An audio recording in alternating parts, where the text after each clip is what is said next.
तो देखो बेटा, डिजीज को जब भी आप देखोगे तो आपको एक चीज समझना, डिजीज हमेशा दो पार्ट्स में, दो तरह की होती है on the basis of their occurrence. एक ऐसी डिजीज जो बाय बर्थ होती है, और एक ऐसी डिजीज जो आपको लाइफ टाइम होती है, यानी आपकी लाइफ जब तक होगी तब तक वो बीच बीच में कभी भी होती रहेंगी, राइट। तो जो बाय बर्थ डिजीज होती है बेटा, that is called congenital disease.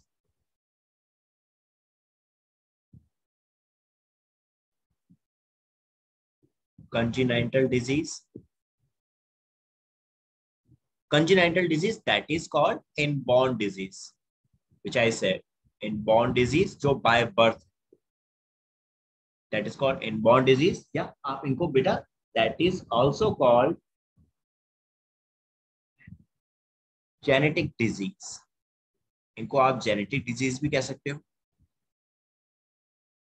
या that is also called inheritable disease, आप इनको इनमें से कुछ भी बोल सकते हो।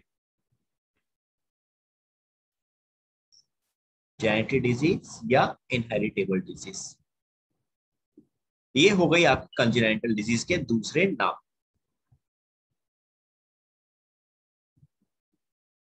देखो अब आपको समझना, जेनेटिक डिजीज, इनबॉर्न डिजीज या इनहेरिटेबल डिजीज मींस ऐसी डिजीज जो आपको बाय बर्थ मिलती हैं।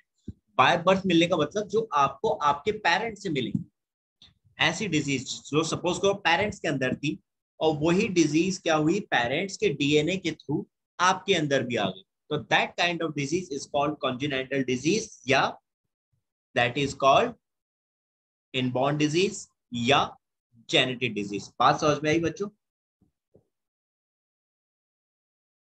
Yes sir. Got it? Sir जैसे डायबिटीज कंजेनिटल डिजीज होता है ना? नो बेटा, diabetes is not a congenital disease, ये पेरेंट्स में है तो पेरेंट्स में ही रहती है, लेकिन बच्चे के अंदर इन केस ये एक क्या होता है, म्यूटेशन की वजह से होती है, दैट इज।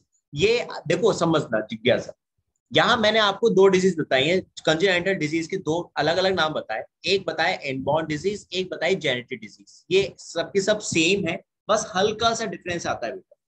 अब जैसे तुमने अगर डायबिटीज के बारे में बात करी, तो अब मैं इस चीज को थोड़ा सा और एक्सप्लेन करूंगा कैसे। देखो कंजेनिटल डिजीज जो होती थी बेटा, ये दो तरीके से हो सकती है, it can be cause by two methods, दो तरीके से होगी, यहाँ पर तुम्हें समझ में आ जाएगा, तुम्हें तुम्हारे क्वेश्चन का आंसर मिल जाएगा। That can be cause by two method. एक तो होगा बेटा आपका, दैट इज अगर आपके जीन के अंदर म्यूटेशन हो जाए, दैट इज जीन म्यूटेशन हो जाए, तो आपको कंजेनिटल डिजीज हो जाती है। ठीक है बेटा, दैट इज, या तो आपको जीन म्यूटेशन हो जाए तो कंजेनिटल डिजीज होती है, या फिर क्रोमोसोम म्यूटेशन हो जाए, क्रोमोसोम जो है वही पूरा का पूरा म्यूटेट हो जाए, क्रोमोसोम में म्यूटेशन हो जाए तो कंजेनिटल डिजीज होती है, then it can cause congenital disease. अब मेरी इस बात को ध्यान से समझना, जीन म्यूटेशन क्या है और क्रोमोसोम म्यूटेशन क्या है, इसको हम लोग अलग से देखें। देखो बेटा, क्रोमोसोम समझ में आते हैं आप सभी को बेटा? पहले आप मुझे ये बताइए, डू यू ऑल अंडरस्टैंड या do you all aware about this term, what is yes sir. Chromosome? जिज्ञासा, यू नो, राइट बच्चों, सभी समझते हैं इस चीज को। आपके बॉडी के अंदर जो भी कैरेक्टर्स आते हैं, क्या आप बॉय हैं आप गर्ल हैं, तो ये आपके क्रोमोसोम्स की वजह से। दो तरह के क्रोमोसोम्स होते हैं, it is of two type, मैं आपको डिटेलिंग में समझा रहा हूँ, ध्यान से समझ। That is of two type, one is autosomal chromosome and the second one is sex chromosome. ये नाम सुने हैं आपने पहले कभी? यस सर, मतलब सर जो 20 सब मतलब जो पेयर्स ऑफ क्रोमोसोम होता है उसमें से सारे पेयर्स होते हैं ऑटोसोमल और एक पेयर होता है सेक्स क्रोमोसोम। देखो देखो, हमारे पेयर ऑफ क्रोमोसोम कितने होते हैं? 23 पेयर, 23 पेयर्स हमारे बॉडी के अंदर हमारे क्रोमोसोम्स के होते हैं, that is pair of chromosomes. और अगर आपसे पूछा जाए टोटल क्रोमोसोम कितने होते हैं, तो टोटल हो जाएंगे बच्चों, दैट इज 46। बात समझ में आई मेरे बच्चों सभी को ये वाली बात? Yes sir. ओके, नाउ अब आप इंटरेस्टिंग चीज समझ रहे हैं, इन 23rd पेयर में से आपके 22 पेयर जो होते हैं बेटा, 22 पेयर जो होते हैं बच्चों, ये आपके होते हैं दैट इज ऑटोसोम क्रोमोसोम, जिनको हम लोग करते हैं रिप्रेजेंट ए से, दैट इज रिप्रेजेंट बाय ए। लेकिन जो आपका लास्ट पेयर होता है that is 23rd pair, last pair की बात कर रहा हूँ, I am talking about only last pair, पूरे क्रोमोसोम्स की बात नहीं कर रहा, सिर्फ लास्ट पेयर की बात कर रहा हूँ, 23rd। बेटा ये होता है आपका sex chromosome, this is a sex chromosome, और ये होता है दो टाइप। मेल के अंदर जो होगा बेटा दैट इज एक्स वाई, और फीमेल के अंदर होगा x x, that is male and that is female. बात समझ में आई बच्चों, सभी बच्चों को? अच्छा चलो, सर ये आप 22 पेयर के बाद ए क्या लिखेंगे? दैट इज बेटा ऑटोसोमल क्रोमोसोम, इनको रिप्रेजेंट करते हैं हम लोग ए से। Okay yes sir. Yes, okay. sir. अच्छा अब मुझे एक चीज बताना सुब्रुदीप फिर बेटा, ये जो XY क्रोमोसोम और XX क्रोमोसोम ही मतलब बेबी का जेंडर डिटरमाइन करता है ना? एग्जैक्टली जिज्ञासा बेटा, very good. Now tell me one thing from Subrudeep बेटा, मैं आपसे बात कर रहा हूँ राइट नाउ, आप ही मुझे बताना। प्रांजल, सारे बच्चे ध्यान से समझना, सारे बॉयज ध्यान से समझना। बेटा अगर मैं आपसे पूछूं कि आपके अंदर जो सेक्स क्रोमोसोम है वो आपका उसका पैटर्न क्या है, एक्स एक्स है या एक्स वाई है, तो आपका सुब्रति बेटा क्या आंसर होगा? आपकी बॉडी के अंदर Sure. आप एक्स वाई, राइट? जितने भी हम सब बॉयज होते हैं, मेल होते हैं, इनके अंदर होता है एक्स वाई, और जितने भी गर्ल्स फीमेल्स होती हैं उनके अंदर क्या होता है, एक्स एक्स। ये क्रोमोसोम पैटर्न होता है 23rd यानी सेक्स क्रोमोसोम। बात समझ में आई सबको? पहले वाली बात क्लियर बच्चों? Yes Yes, sir. sir. ठीक है। अब मैंने आपको जो म्यूटेशन बताया, म्यूटेशन समझ में आता है? म्यूटेशन क्या होता है? What is mutation? तो म्यूटेशन मतलब आज मतलब जैसे COVID-19 के मतलब म्यूटेंट्स ने मतलब वो अपना फॉर्म चेंज कर देता है। एग्जैक्टली बेटा, आप में से कितने बच्चे हैं हॉलीवुड मूवी में इंटरेस्ट रखते हैं? हाउ मेनी फ्रेंड्स देखते हो हॉलीवुड मूवीज? बदना, जिज्ञासा, Nikhil, Pranjal, Preeti, yes sir. Sambhavi, Yes, sir. देखते हो ना? चलो बेटा, यस सर। आपने एक मूवी देखी है, आपने एक मूवी देखी थी एक्समैन, इसकी सीरीज आई है काफी, कभी देखी है? Yes, इसमें एक कैरेक्टर है उसका वॉल्वरिन, full. राइट? इसमें एक Yes, कैरेक्टर sir. था वॉल्वरिन, जिसमें आपने देखा था उसमें कुछ पंच, जब वो अपने उसके अंदर से क्या होता है, एकदम से उसके क्लॉज होते हैं, पंजे जो होते हैं लाइक लोहे के, वो बाहर निकल कर आते थे, याद है? इस तरह के कैरेक्टर्स थे इसमें काफी सारे। अगर आपने ये मूवीज देखी है बेटा एक्समैन, तो एक्समैन मूवी में देखना आपको एक टर्म सुनने को मिला होगा, mutants, that there are some mutants, कुछ म्यूटेंट्स होते हैं।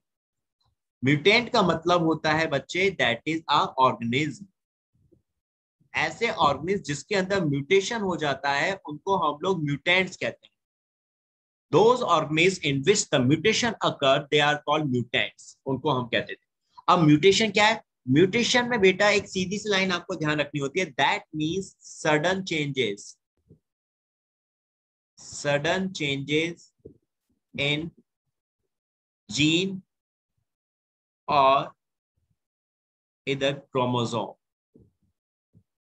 या तो जीन के अंदर कोई क्रोम चेंज आ जाए अचानक से, या क्रोमोसोम के अंदर कोई चेंज आ जाए सडनली, तो उसको हम लोग क्या कहते हैं, म्यूटेशन कहते हैं। कुछ समझ में आई बात मेरी बच्चों सभी को? प्लीज टेल मी, एक बार और रिपीट करूं अदरवाइज इस बात को? Yes sir, got it. Oh got it बेटा। बाकी boys and girls, is it clear to everyone बेटा? Yes sir, got it. Okay बच्चे, जिज्ञासा and what about others? Yes sir. You all are Yes, sir. बेटा, आप लोग सभी दें रिस्पॉन्स, ठीक है बेटा, ग्रेट, यस सर।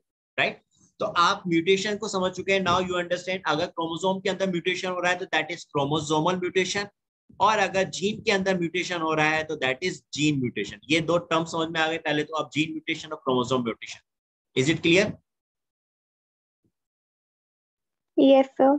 ठीक है। अब देखो इसमें एक सिंपल सी फॉर्म में समझना, चलो इसको हम यहाँ एग्जाम्पल की इसमें लेते हैं। आपके जीन म्यूटेशन के एग्जाम्पल आ जाते हैं जहां पे आपके जीन्स के अंदर चेंजेस आ जाता है, तो दैट उसकी वजह से कोई ना कोई जेनेटिक डिजीज क्रिएट होती है और वो पेरेंट से उसके ऑफस्प्रिंग में जाती है। जैसे कि for example haemophilia, it's a gene mutation. ये डिजीज जो होती है हीमोफीलिया,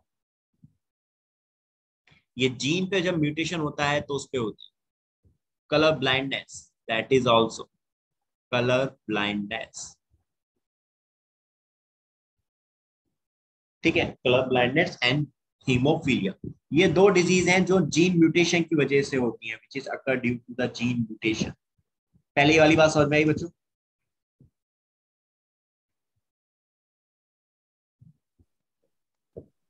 अभी आपको डिजीज समझ में नहीं आएंगी राइट नाउ, आपको पता नहीं होगा कि ये होती क्या है, ठीक है? अब मैं आपको पहले ये डिजीज समझाता हूँ।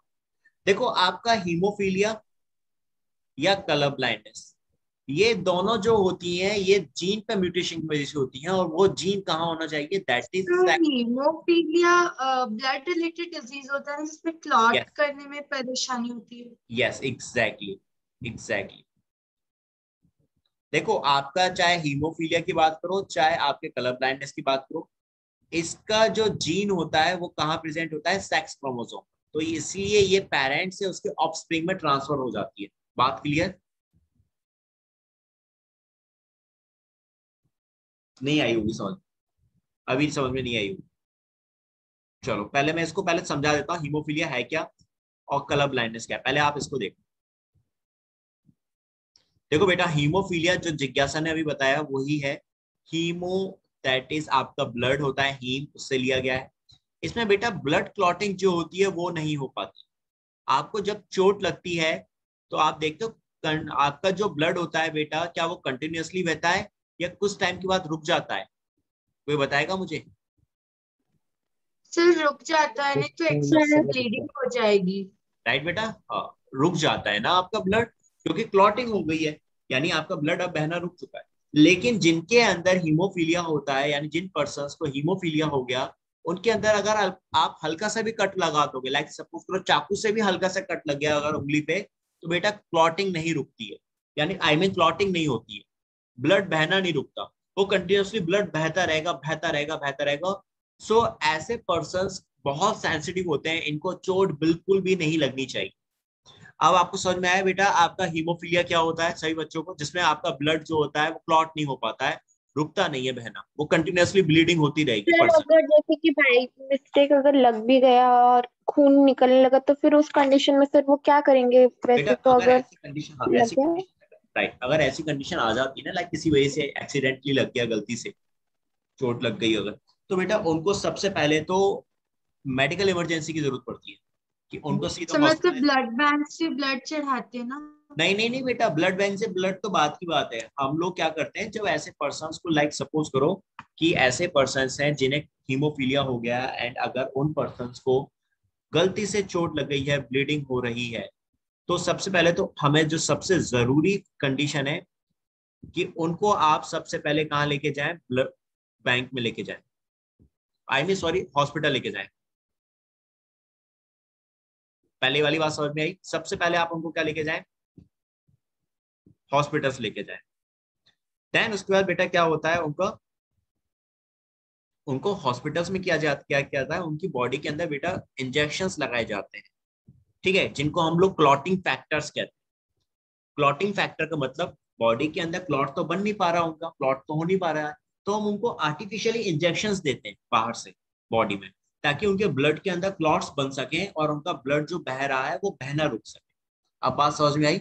अगर कोई पर्सन को लाइक घर में चोट लग जाती है, सपोज करो आपको छोटा सा चाकू कट लग गया, तो बेटा कहीं आप डॉक्टर के पास जाते हो, कोई जरूरत नहीं पड़ती है आपको, आप घर पे बैंडेज कर लिया, ज्यादा से ज्यादा एक टिटनेस का इंजेक्शन ले लिया क्योंकि आयरन लगा था, राइट, इतना ही करा हमने, राइट बच्चों, सभी सर ने उतना समझा भी नहीं करना पड़ता, थोड़ा सा बोरो प्लस या बोरोलिन लगा ना, लेंगे तो अपने आप उससे ठीक। भी हो जाता है। लाइक मैं इसलिए चाकू, देखो मैंने डॉक्टर के इसलिए बोला क्योंकि देखो चाकू लगा है, लोहा लग गया है आपको, आयरन लगा है, तो हो सकता है कहीं ना कहीं कहीं सेफ साइड के लिए एक इंजेक्शन लगवाना जरूरी हो जाता है कि एक लगवा ले इंजेक्शन टिटनेस का, ठीक है, कहीं इन्फेक्शन ना हो जाए, राइट, बस।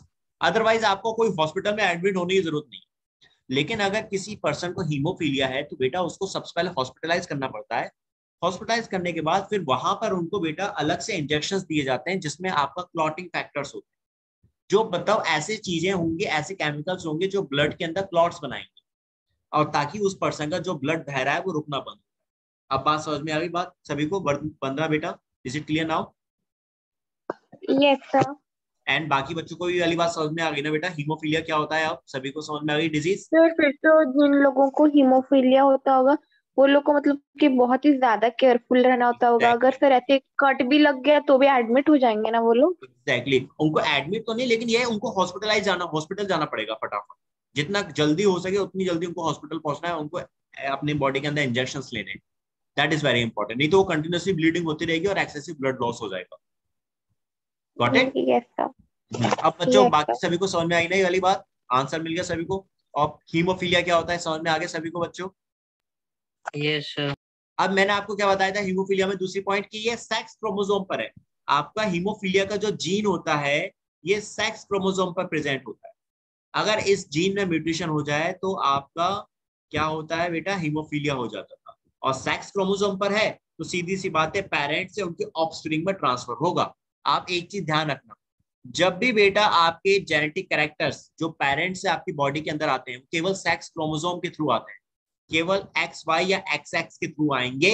ऑटोसोम क्रोमोसोम के थ्रू कोई जेनेटिक कैरेक्टर नहीं आता है। ये ऑटोसोम कैरेक्टर्स बेटा सभी में सेम है, तुम्हारे अंदर मेरे अंदर, हम इस क्लास में जितने भी बच्चे बैठे हैं, मैं जो बैठा हूं बेटा, हम सभी में ऑटोसोम क्रोमोसोम सेम होते हैं।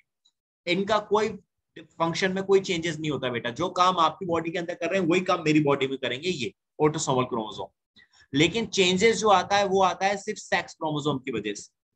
अब बात समझ में आ गई मेरे बच्चों?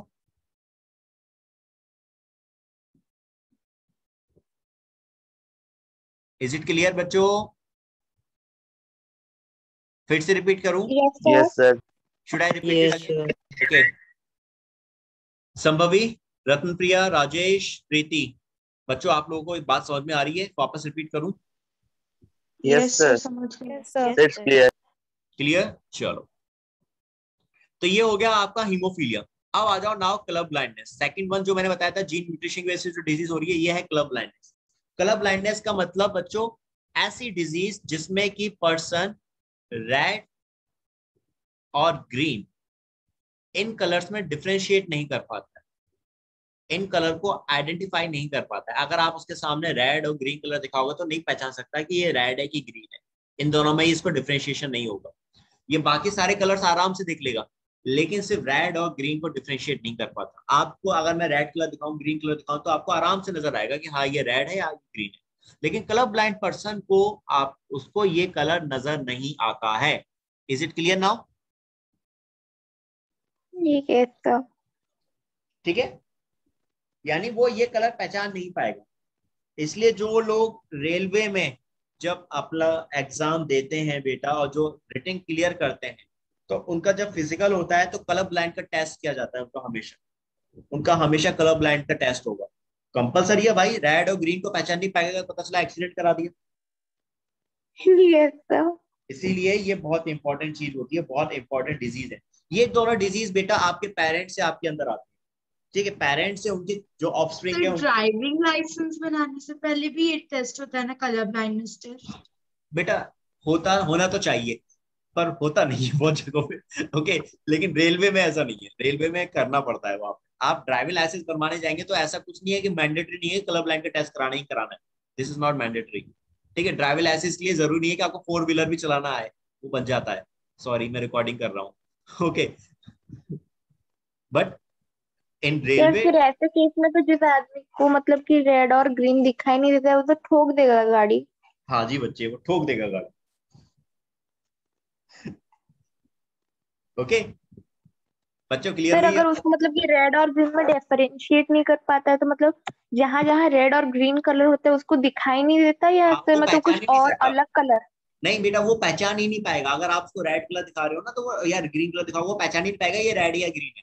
वो देख ही नहीं सकता उनको ठीक से, समझ में ही नहीं आएंगे उसको वो कलर। ठीक है, यस सर। That is. तो अब आपको ये दोनों जो हो रहे हैं ये जीन पे म्यूटेशन की वजह से हुए और ये दोनों सेक्स क्रोमोसोम पर होते हैं। यानी ये आपके जो होंगे that is occur on x chromosome. X chromosome पर होता है। सेक्स क्रोमोसोम में बेटा कौन सा क्रोमोसोम का, देखो एक्स और वाई दोनों होते हैं सेक्स क्रोमोसोम, ये होता है सिर्फ एक्स क्रोमोसोम। इसका जो जीन होगा वो दोनों का, हीमोफीलिया और क्लब ब्लाइंडनेस का, एक्स क्रोमोसोम पर होगा। तो ये पेरेंट्स से उनके ऑफस्प्रिंग में ट्रांसफर हो जाता है। अब दूसरा बताया मैंने क्रोमोसोम म्यूटेशन, जहां पर आपको पूरा क्रोमोसोम में म्यूटेशन हो जाता है, जहां पूरा का पूरा क्रोमोसोम जो है वही म्यूटेंट हो जाएगा। जैसे कि इसका एग्जांपल बता रहा हूं मैं, आपके डाउन सिंड्रोम, मैं इनके बारे में अभी समझाऊंगा। डाउन सिंड्रोम हो गया बेटा,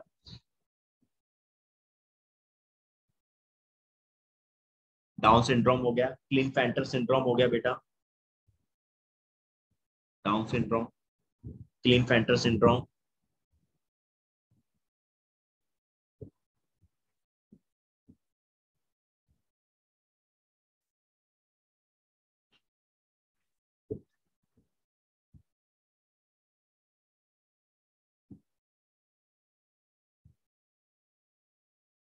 that is Klinefelter syndrome, Down syndrome, Klinefelter syndrome बेटा, ये सारी चीजें इसी में आती हैं।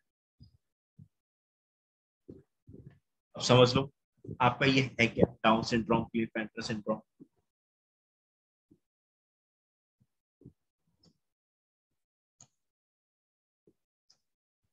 एक और होता है टर्नर सिंड्रोम।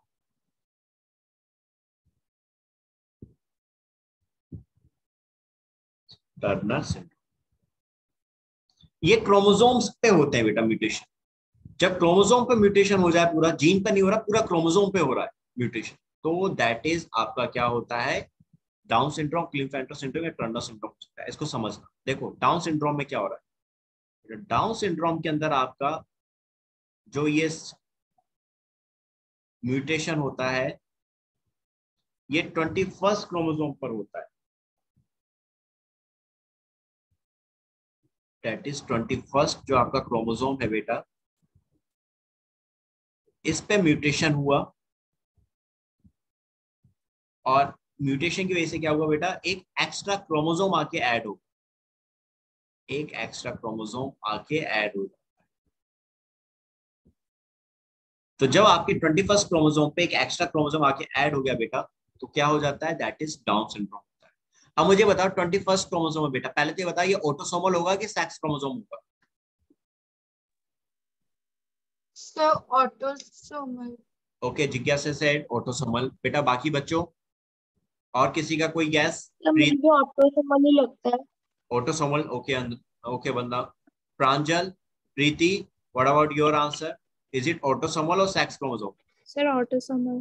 ऑटोसोमल, ओके ठीक है बच्चों, right, that is your autosomal chromosome. अब आपका ऑटोसोमल क्रोमोसोम है तो पेयर में तो होगा ही होगा, दैट इज, ये मैंने दिखा दिया, इसका पेयर में प्रेजेंट है ऑटोसोमल क्रोमोसोम ए ए। अब ये 21st क्रोमोसोम पे क्या हुआ, एक एक्स्ट्रा ए यानी एक और ऑटोसोमल क्रोमोसोम आके ऐड हो गया, और क्या हो गया, नाउ ट्रिपल ए हो गया। दिस इज कॉल्ड ट्राइसोमी, क्योंकि 3 आपके क्रोमोसोम आके ऐड हो गए। पेयर में होने चाहिए, हमेशा पेयर में होते हैं क्रोमोसोम्स, ठीक है, लेकिन यहाँ एक एक्स्ट्रा क्रोमोसोम और आके ऐड हो गया, और ये डाउन सिंड्रोम कॉज करता है। अब बात समझ में आ गई बेटा, डाउन सिंड्रोम क्या होता है, कैसे होता है, ये क्लियर हुआ? यहाँ देखो आपका एक पूरा पूरा क्रोमोसोम आके ऐड हो रहा है, यानी म्यूटेशन जो हुआ, उस म्यूटेशन की वजह से क्या हुआ बेटा, आपका एक एक्स्ट्रा क्रोमोसोम ऐड हो गया पूरा का पूरा, कोई जीन्स में चेंज नहीं हुए, यहाँ पूरा क्रोमोसोम नया आ गया एक। तो that's why it is called chromosomal mutation. अब बात समझ में आई बेटा, क्रोमोसोमल म्यूटेशन कैसे होता है, जहां आपका एक्स्ट्रा क्रोमोसोम ऐड हो जाए या डिलीट हो जाए, तो that is called chromosomal mutation. बात क्लियर बच्चों? सर वो आप ट्राई ब्रैकेट में क्या लिखे, trisomy, it's trisomy. Tri का मतलब 3, दैट इज ट्रिपलिंग, यानी ज्यादा, एक और एक्स्ट्रा क्रोमोसोम आके ऐड हो चुका है, that's why it is called trisomy. आप देख लो 3 क्रोमोसोम्स हैं, ट्रिपल ए, 3 क्रोमोसोम आके साथ में प्रेजेंट है, जबकि होने डबल ए चाहिए थे, पेयर में होने चाहिए थे, लेकिन एक एक्स्ट्रा क्रोमोसोम और ऐड हो गया, so that's why it is trisomy. अब क्लियर हुआ? Yes sir. बाकी बच्चों को क्लियर होगी ना? जिज्ञासा, is it clear to you also? Any doubt किसी? यस सिस्टर, मतलब वो डाउन सिंड्रोम होता कैसे समझ में आया, मतलब उसका होने से प्रॉब्लम्स क्या क्या होते हैं? प्रॉब्लम्स क्या होती है ना, वो मैं अभी डिस्कस कर रहा हूँ। डाउन सिंड्रोम में सिम्टम्स क्या क्या होते हैं, तो दैट इज सिम्टम्स में आपका क्या क्या हो जाएगा बेटा, सबसे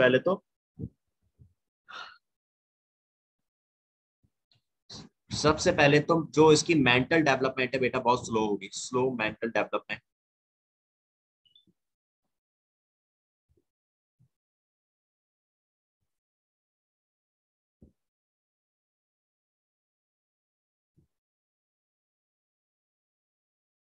ठीक है, हाइट बहुत छोटी होगी, ड्वार्फ होगी, प्लस इनका जो हेड होगा बेटा वो छोटा होगा, small round head, small round head, that is. इसके अलावा नेक्स्ट इनके पाम कैसे हो जाएंगे बेटा, हथेलियां कैसे हो जाएंगी, ब्रॉड हो जाएंगी।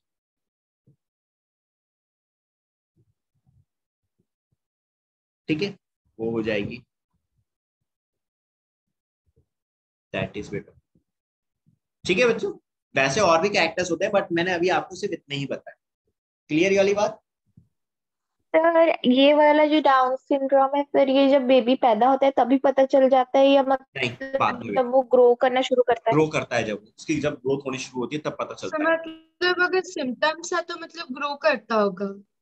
हाँ बेटा, जैसे जैसे उसके वाला टाइम, उसकी एज बढ़ने लग जाती है तब उसके अंदर ये सिम्टम्स धीरे धीरे नजर आने शुरू होते हैं।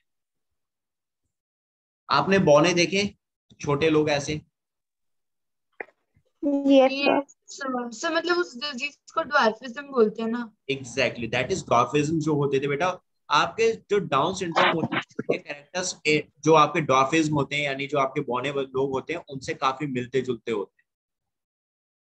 अब ये मत सोच लेना कि जो डॉर्फिज्म, आप ऐसे किसी पर्सन को देखो जो बहुत छोटा हो, हाइट छोटी हो बेटा, डॉर्फिज्म हो उसको, तो आप सोचोगे इसको डाउन सिंड्रोम हो गया। नो, डाउन सिंड्रोम नहीं है। हो सकता है उसकी मेंटल ग्रोथ अच्छी होती है, अगर उसकी सपोज करो मेंटल ग्रोथ भी ठीक नहीं है बेटा, तो then it can be a Down syndrome. है छोटा लेकिन मेंटली भी पूरी तरह से डेवलप नहीं हो पाया है, तो वो डाउन सिंड्रोम हो सकता है। अब क्लियर हुई बात? Yes sir. Yes, sir. क्यों? चलो, तो ये होगा आपका आपका हो गया डाउन सिंड्रोम। ये आपके सिलेबस में नहीं है राइट नाउ, बट आप में से जो भी बच्चे 12th क्लास में बायो लेंगे, 11th में बायो लेंगे, तो वो बेटा 12th क्लास में ये सारी चीजें पढ़ेंगे वापस। इसलिए मैं एक आइडिया देते हुए चल रहा हूँ आपको यहाँ। डाउन सिंड्रोम में एक एक्स्ट्रा क्रोमोसोम आके ऐड हो गया आपके 21st क्रोमोसोम पर। क्लिनफेल्टर में बेटा ये जो होता था, यहाँ आपका जो एक एक्स्ट्रा क्रोमोसोम, यहाँ पे बेटा आपका जो एक एक्स क्रोमोसोम होता है, एक्स क्रोमोसोम का मतलब दैट इज सेक्स क्रोमोसोम जो होता है, ये आपका ऐड हो जाता है, दैट विल बी ऐड। एक एक्स्ट्रा एक्स क्रोमोसोम आपका आके ऐड सर हो जाएगा। मतलब डाउन सिंड्रोम ऑटोसोमिक क्रोमोसोम के लिए और ये सेक्स क्रोमोसोम के लिए। एग्जैक्टली, क्लिनफेल्टर और टर्नर सिंड्रोम सेक्स क्रोमोसोम पर होते हैं। एक एक्स्ट्रा एक्स क्रोमोसोम आके ऐड हो जाता है और सीक्वेंस क्या हो जाता है 45 प्लस आपका नॉर्मल क्या होता है, दैट इज एक्स एक्स या X Y. 45 plus X X या एक्स वाई, ये नॉर्मल कंडीशन में। लाइक आप हो गए, हम हो गए, तो हम सब नॉर्मल है, तो हमारे अंदर जो हमारा जो सीक्वेंस है बेटा, जो कैरियोटाइप है, जीनोटाइप है हमारा, वो है हमारा that is normally 45 plus X x. X x है तो फीमेल आ गया, 45 प्लस एक्स वाई आ गया तो ये मेल हो गया। लेकिन इसमें क्या होगा बेटा, सीक्वेंस आपका karyotype that will be 45 plus X X Y, ये हो जाता है, that will be 45 plus X X Y. अब भाई आप कुछ सोचो, अब ये एक्स एक्स वाई हो गया, यानी यहाँ मेल वाला भी जीन आ चुका है और फीमेल वाला तो जीन है ही, एक्स एक्स तो था ही, और एक अपना आई मीन टू से एक्स वाई था नॉर्मल, लेकिन एक एक्स्ट्रा एक्स क्रोमोसोम आके ऐड हो चुका है, तो ये क्या बन गया, एक्स एक्स वाई। यानी ये पर्सन ना तो ये मेल हो पाएगा ना ये फीमेल हो पाएगा, ये कैसा हो गया, दैट इज ट्रांसजेंडर। ये ट्रांसजेंडर बन गया है, ना तो ये मेल हुआ ना ये फीमेल बन पाया। इज इट क्लियर बच्चों? ट्रांसजेंडर है तो सिम्टम्स क्या हो जाएंगे, स्टेराइल होगा, रिप्रोडक्शन करने की कैपेसिटी नहीं होगी, स्टेराइल है ये। स्टेराइल मतलब? जो रिप्रोडक्शन नहीं कर सकते बच्चे, that is called sterile. Yes. Got it? Badna, is it clear? Yes sir. बाकी बच्चों को स्टेराइल का मतलब समझ में आया ना बच्चों? यस। Yes, sir. ठीक है, देन इसके अलावा इसको क्या हो जाएगा बेटा, दैट इज गाइनकोमैस्टिया। ये हैवी टर्म है आपके लिए अभी, गाइनकोमैस्टिया बेटा, it's a very heavy term for you. इसका मतलब बता देता हूं, that means development of breast, development of breast. ठीक है, मेल है लेकिन ब्रेस्ट का डेवलपमेंट हो गया, सो दैट्स बिकम, इसको क्या कहते हैं, गाइनकोमैस्टिया बोलते हैं। तो ये हो गया आपका दैट इज क्लिनफेल्टर सिंड्रोम, जहां आपका एक एक्स क्रोमोसोम आपका आके ऐड हो गया, तो वो पर्सन ना तो मेल बन पाए ना फीमेल बन पाए, स्ट्रेल हो। स्ट्रेल का मतलब जो रिप्रोडक्शन नहीं कर सकते बेटा। एक टर्म आता है, सर ये एक लोग के क्या बाल भी वैसे लड़कियों के जैसे बढ़ जाते हैं? बाल तो बढ़ते हैं, बाल तो हमारे में भी बढ़ेंगे। अगर मैं बाल ना कटवाऊं, बॉयज बाल ना कटवाएं, तो बाल तो उनमें भी बढ़ेंगे बंदा। ठीक है बच्चे। नहीं सर, मतलब लड़कियों के जैसे घने लंबे हो जाते हैं पूरे, वैसे घने लड़कियों के। लंबे होते, घने लंबे की मत सोचो। घने लंबे बाल तो हमारे में भी तो हो जाएंगे, मतलब नॉर्मल से होते बाल का मतलब जो होता है वो तो न्यूट्रिशन पे डिपेंड करता है। क्या। तो मतलब बाल लंबे होना छोटे होना वो तो न्यूट्रिशन के ऊपर डिपेंड करता है ना। It is depend on the nutrition, but यहाँ जैसे तुम बात कर रहे हो ना वरना कि लाइक बाल इसके बड़े हो जाएंगे, लंबे हो जाएंगे, घने हो जाएंगे, तो देखो बाल बड़े लंबे घने होना is not a problem.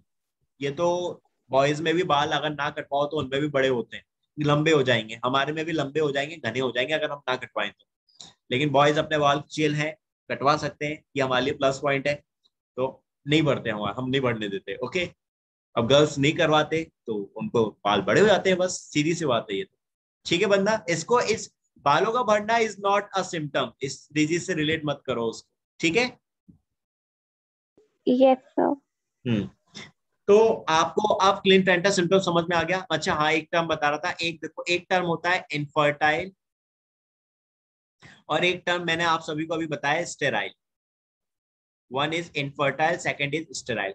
Infertile का मतलब और स्टेराइल का मतलब बहुत अंतर है बेटा, दोनों में बहुत डिफरेंस है। स्टेराइल का मतलब जो रिप्रोडक्शन नहीं कर सकते, ऐसे एनिमल्स, ऐसे लिविंग्स जो रिप्रोडक्शन नहीं कर सकते वो होते हैं स्टेराइल। लेकिन जो रिप्रोडक्शन तो कर सकते हैं, ऐसे लिविंग, ऐसे ह्यूमन जो रिप्रोडक्शन तो कर तो सकते हैं, बट मतलब प्रेगनेंसी अचीव नहीं हाँ, कर पाते। इनके अंदर प्रेगनेंसी, जो फीमेल होती है उसके अंदर प्रेगनेंसी नहीं हो पाती है, यानी जो बेबी है बेटा उसकी फॉर्मेशन नहीं हो पा रही है, दे आर कॉल्ड इनफर्टाइल। तो दोनों में डिफरेंस समझ में आया। सर ये जो ट्रांसजेंडर होते हैं, जैसे कि मेल हुआ तो उसमें स्पर्म्स होते हैं, फीमेल हुआ तो ओवरीज, सर हम्म, इनमें कुछ नहीं होता क्या? नहीं इनमें नहीं हो पाता, इनमें गैमेट्स का डेवलपमेंट नहीं हो पाता, इसलिए ये इसलिए रिप्रोडक्शन भी नहीं कर पाते, सीधी चीज है। तो मतलब इनफर्टाइल टर्म तो जनरली फीमेल्स के लिए यूज किया नहीं, जाता है ना। मेल्स के लिए भी होता है। Infertile is not, it is not related only with females बेटा। इनफर्टाइल कैन बी मेल और इट कैन बी फीमेल, दोनों में से कुछ भी हो सकते हैं, दोनों में के लिए यूज हो जाता है। मेल भी होते हैं इनफर्टाइल, मीन्स इनफर्टाइल मेल कैसे होंगे, उनके अंदर स्पर्म काउंट्स बहुत कम होगा, उनका अगर सीमेंट कलेक्ट किया जाए तो उसमें स्पर्म्स काउंट बहुत कम होंगे, या स्पर्म्स इतने वेल डेवलप नहीं होंगे, इमेच्योर होंगे, सो दैट्स व्हाई वो इनफर्टाइल हो तो जाते हैं। मतलब टेस्टोस्टेरिन मतलब ज्यादा नहीं होता होगा बॉडी में। टेस्टोस्टेरोन का सिक्रेशन हो रहा है, ठीक से हो रहा है, लेकिन इट कैन बी कि कोई भी हो सकता है न्यूट्रिशन बहुत ज्यादा ना, न्यूट्रिशन ठीक से ना लेते हो उनका, they don't take a proper nutrition, या हो सकता है स्ट्रेस बहुत ज्यादा लेते हो, क्योंकि स्ट्रेस भी एक मेजर फैक्टर होता है, it is also a major factor. So it can become, so person जो होते हैं, मेल जो होते हैं, they can become a infertile, वो इनफर्टाइल बन जाते हैं। लेकिन ऐसा नहीं है कि रिप्रोडक्शन ना कर सकते हो। अगर इनफर्टाइल है पर्सन, लाइक सपोज को मेल और फीमेल में से कोई इनफर्टाइल है, जैसे सपोज को मेल ही इनफर्टाइल है, मेल में स्पर्म्स काउंट बहुत कम है या उसके स्पर्म्स जो है इमेच्योर है, और फीमेल ठीक है बिल्कुल, शी इज गुड, उसको कोई दिक्कत नहीं है, उसमें एग का फॉर्मेशन टाइम पर होता है, तो वो she is capable to become a mother. तो उसमें हम लोग फिर क्या करते हैं, कोई डोनर ले लेते हैं, कोई मेल डोनर ले लेते हैं, उसके स्पर्म्स को लेके फीमेल्स के गैमेट्स के साथ फ्यूज करा देते हैं, एंड देन इन फर्टिलाइज, ये इन विट्रो फर्टिलाइजेशन जो होता है, वी डू दैट, तो फीमेल जो होती है वो मदर बन जाती है। आपने अभी कुछ टाइम पहले एक मूवी आई थी ना, गुड न्यूज, देखी थी अक्षय कुमार की और इनकी, जो करीना कपूर एक्टर एक्ट्रेस आए थे, राइट। गुड न्यूज अभी कुछ टाइम पहले यस मूवी आई थी ना, I have watched the movie. Right, तो दैट इज वो इसी पे ही तो वो वो आईवीएफ रिलेटेड है। आप रिलेट कर सकते हो बेटा। वो जो मूवी है वो इसी से रिलेटेड थी, in vitro fertilization, comedy movie थी, लेकिन उसमें ये टेक्नोलॉजी के बारे में समझाया गया। Got it now. यस, तो वो लोग के मतलब कि स्पर्म्स चेंज हो जाते हैं एग्जैक्टली उसमें। बेटा, राइट। लेकिन लेकिन उसमें आप लोग क्या कर रहे हो, वहां पे ये भी चीज समझाई गई कि देखो now there is some kinds of technique, with the help of that जो इनफर्टाइल कपल है बेटा, दे कैन बिकम पेरेंट्स, वो पेरेंट्स बन सकते with the help of this technique. That is a difference. अगर स्टेराइल होगा तो वो रिप्रोडक्शन ही नहीं कर सकता, वो रिप्रोडक्शन ही नहीं कर पाएगा, लेकिन इनफर्टाइल रिप्रोडक्शन कर सकते हैं, they can do reproduction. That is clear बात मेरे बच्चों, सभी को ये वाली बात? Yes sir.